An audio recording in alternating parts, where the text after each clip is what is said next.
नमस्कार, स्वागत है आप सभी का एक बार फिर से आपके फेवरेट चैनल स्पोर्ट्स फैक्ट्री और स्पोर्ट्स मजा में। कैसे हैं आप लोग? अच्छे हैं? बढ़िया है। फैंटेसी के बिना दिन कैसे कट रहे हैं? सच सच बताना। मैच देखने को मिल रहा है, लेकिन क्या मैच देखने में मजा आ रहा है? क्योंकि एक तरफ जिम्बाब्वे और श्रीलंका के बीच में सीरीज चल रही है, अफगानिस्तान पाकिस्तान यूएई के बीच में सीरीज चल रही है, इंग्लैंड साउथ अफ्रीका के बीच में सीरीज चल रही है, सीपीएल चल रहा है, एशिया कप शुरू होने वाला है। लेकिन इसके बावजूद ऐसा लग रहा है कि यार जिंदगी से रोमांच ही पूरी तरीके से खत्म हो गया। लेकिन आपकी जिंदगी से पूरी तरीके से रोमांच खत्म नहीं हुआ है। अगर आपको भी है पैसे से प्यार, पेंट से भले ही बंद हो गया हो, लेकिन और भी बहुत तरीके हैं, तो हमारा टेलीग्राम और व्हाट्सएप चैनल ज्वाइन कर ले यार। दोनों के लिंक हमने डिस्क्रिप्शन में दे रखे हैं। ऑल्टरनेटिव आप सभी को पता है मिल जाते हैं और मिल चुकी है। तो अगर आपको भी पैसे जीतने हैं, फैंटेसी बंद हो चुकी है, सरकार ने फैसला ले लिया है, तो हम सभी को उसकी इज्जत करनी चाहिए और मान लेना चाहिए। फिलहाल जब तक ओपन नहीं होता है, लेकिन फिर पैसे रोकने से तो, जीतने से तो कोई नहीं रोक सकता ना हमें। तो इसलिए कह रहा हूं ज्वाइन कर लीजिए। तो इस रिपोर्ट में मैं आपके लिए एक बहुत बड़ी खुशखबरी लेके आया हूं। वो बड़ी खुशखबरी ये है कि फैंटेसी ऐप की वापसी हो सकती है, या हो रही है, या होने जा रही है। कुछ भी इसका अनुमान आप लगा लीजिए। अब आप सभी को पता है कि केंद्र सरकार ने ऑनलाइन गेमिंग जो ऐप है इन पे बैन लगा दिया, पूरी तरीके से प्रतिबंध लगा दिया। पहले लोकसभा में बिल लाए, फिर राज्यसभा में लाए, फिर राष्ट्रपति जी ने साइन करके बिल को कानून में बदल दिया। इसके बाद ड्रीम 11 भारतीय क्रिकेट टीम के जो मेन स्पॉन्सर है उससे हट गए, उन्होंने हाथ वापस खींच लिए और अब भारतीय क्रिकेट टीम नए स्पॉन्सर की तलाश में है। अब ये एक चीज, ये ड्रीम 11 ने कह दिया था कि हम कोर्ट नहीं जाएंगे। ठीक है भाई, उन्होंने कह दिया था हम सरकार के खिलाफ नहीं जाएंगे। लेकिन A23 जो रमी ऐप है वो कर्नाटक हाईकोर्ट में चली गई और 30 तारीख यानी कि 30 अगस्त को सुनवाई हुई। 8 सितंबर को कर्नाटक हाईकोर्ट ने केंद्र सरकार से कहा है कि आप अपना जवाब हमें बताएं, क्यों इन ऐप पर प्रतिबंध लगाया है। क्योंकि कहा यह जा रहा है कि गलतियां छोटी छोटी जो ऐप्स थी उनकी थी, लेकिन सभी को पूरी तरीके से एक साथ एक कैटेगरी में लाकर सबको बैन कर दिया गया और ये गलत चीज है। हमने किसी भी रूल का उल्लंघन नहीं किया है, हमने किसी भी नियम को नहीं तोड़ा है। जो सुप्रीम कोर्ट ने, जो हाई कोर्ट ने, जो सरकार ने नियम बना रखे थे, हम इन सब का पालन कर रहे थे। तो फिर क्यों बंद किया गया? ये हाई कोर्ट ने याचिका लगाई। अब हाई कोर्ट ने केंद्र सरकार से पूछा है। एक कहानी हो गई ये कि हाईकोर्ट ने केंद्र सरकार से जवाब मांगा है और उसे फैंटेसी एप्स थोड़ी सी अपनी जीत मान रहे हैं। लेकिन दूसरी खुशखबरी क्या है पता है आपको? दूसरी खुशखबरी यह है कि फैंटेसी एप्स के जो अधिकारी है उन्होंने केंद्र सरकार के साथ मीटिंग करी है। मीटिंग किसके साथ करी है? अश्वनी वैष्णव के साथ, जो आईटी मिनिस्टर है, जिन्होंने ही लोकसभा और राज्यसभा में ये बिल पेश किया था, प्रेजेंट किया था। और इनकी मीटिंग हो चुकी है। सूत्रों के हवाले से खबर है कि यह मीटिंग बहुत ज्यादा सकारात्मक रूप से हुई है।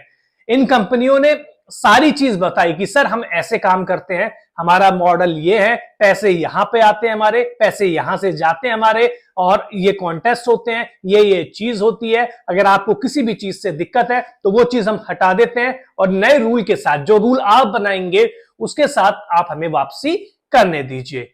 अब ये इन कंपनियों ने कहा, और केंद्र सरकार ने खुद ने सुझाव मांगे थे कि ठीक है आप अपने सुझाव दीजिए कि हम क्या क्या कर सकते हैं। तो उसके बदले में इन्होंने सुझाव दिए थे। अब पहली चीज तो यह है कि नए नियम कौन कौन से हो सकते हैं। पहला नियम तो यह है कि 18 साल से कम उम्र के अगर आप हैं तो आप नहीं खेल पाएंगे। जी हां, आप नहीं खेल पाएंगे फैंटेसी ऐप पे कोई भी गेम। पहला रूल। दूसरा रूल यह है कि टैक्स भी बढ़ जाएगा। पहले 28% था, अब 40% हो जाएगा। तीसरी चीज, 18 रुपए और 39 रुपए जैसे ये कॉन्टेस्ट थे छोटे छोटे, ये अब वापस आ सकते हैं। लेकिन इसमें एक कंडीशन है। इसमें कंडीशन ये है कि पहले तो आप 1 2 3 4 5 10 20 टीम बना सकते थे, लेकिन अब एक आदमी एक ही टीम बना पाएगा, इससे ज्यादा टीम नहीं बना पाएगा। इसके अलावा अगर आपने एक बार जो टीम बना ली, अगर आपने एक टीम बना ली, उसको सेव कर दिया, तो उसके बाद आप चेंज नहीं कर पाएंगे, उसमें बदलाव नहीं कर पाएंगे। पहले तो ये था ना, जब तक मैच शुरू नहीं होता था तब तक आप बदलाव कर सकते थे। इस प्लेयर को ले लिया, इसको बाहर कर दिया। लेकिन अब आप एक बार सेव कर दिया, सेव का बटन दबा दिया, तो फिर आप की टीम फाइनल हो चुकी है। वैसे मुझे भी सही लग रहा है ये जो अभी तक सूत्रों के हवाले से खबर आ रही है, बिल्कुल सही है। छोटे छोटे कॉन्टेस्ट ठीक है, 18 साल से कम उम्र की लोगों को मत खेलने दीजिए, एक ही टीम बनाइए, बिल्कुल सही बात है यार। 20-20 टीम बनाते हो तो लालच तो आप कर रहे हो ना, इसमें कंपनियों का क्या है? कंपनियों को तो देखो, अगर मुझे भी पैसा मिलेगा, आपको भी पैसा मिलेगा, आप लोगे। कंपनी ये तो कभी भी नहीं कहती कि आप 20-20 टीम बनाओ, अपनी 25-25 टीम बनाओ, नहीं कहती ना।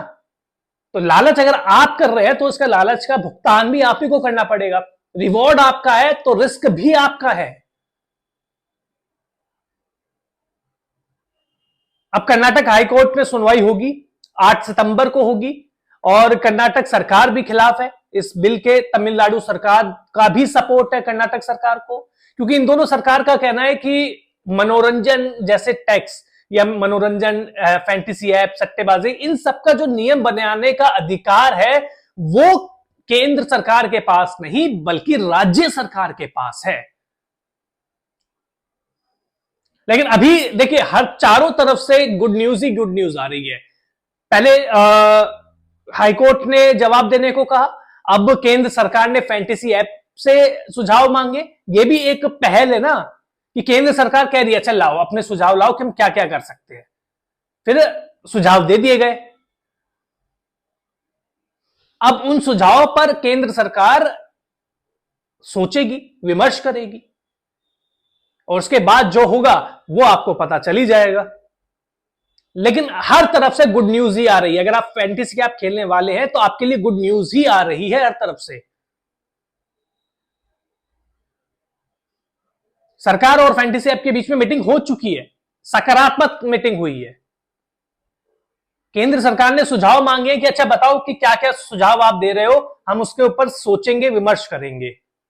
कंपनियों ने अपने अपने जो सुझाव है वो दे भी दिए। उसमें ड्रीम 11 भी थी, उसमें माई 11 सर्किल भी थी, उसमें हाउसेट, जो बड़ी बड़ी कंपनियां है, वो छोटी मोटी नहीं, बड़ी बड़ी कंपनियां पहुंच चुकी है। केंद्र सरकार को अपना जवाब दे दिया है। तो क्या ड्रीम 11 ने इसीलिए कोर्ट न जाने का फैसला किया कि एक बार हम सरकार से पहले बात कर लेते हैं, सरकार का पक्ष देख लेते हैं? क्योंकि सरकार अब थोड़ी सी ढील देने के मूड में लग रही है। अगर सुझाव मांगे तो इसका मतलब यह है कि कुछ ना कुछ सोच तो रही है। और अभी आपको भी पता होगा कि खबर आई थी कि एमपीएल से 60% एम्प्लॉयज को निकाला जा रहा है, तो नौकरियां खूब जाएगी, 20,000 करोड़ का टैक्स जाएगा। और अब तो टैक्स जब बढ़ा देंगे आप, 28 से 40% कर देंगे, तो टैक्स और ज्यादा हो जाएगा। तो कुल मिलाकर केंद्र सरकार अब थोड़ी से हल्के मूड में आ चुकी है, और वो आपको हो सकता है कि राहत दे दे। आपको क्या लगता है कि केंद्र सरकार के बीच में जो ये मीटिंग हुई है, क्या इसे हम पॉजिटिव मान सकते हैं कि नहीं मान सकते? कमेंट बॉक्स में बताइए, वीडियो को लाइक करें, चैनल को सब्सक्राइब करें। बहुत बहुत शुक्रिया।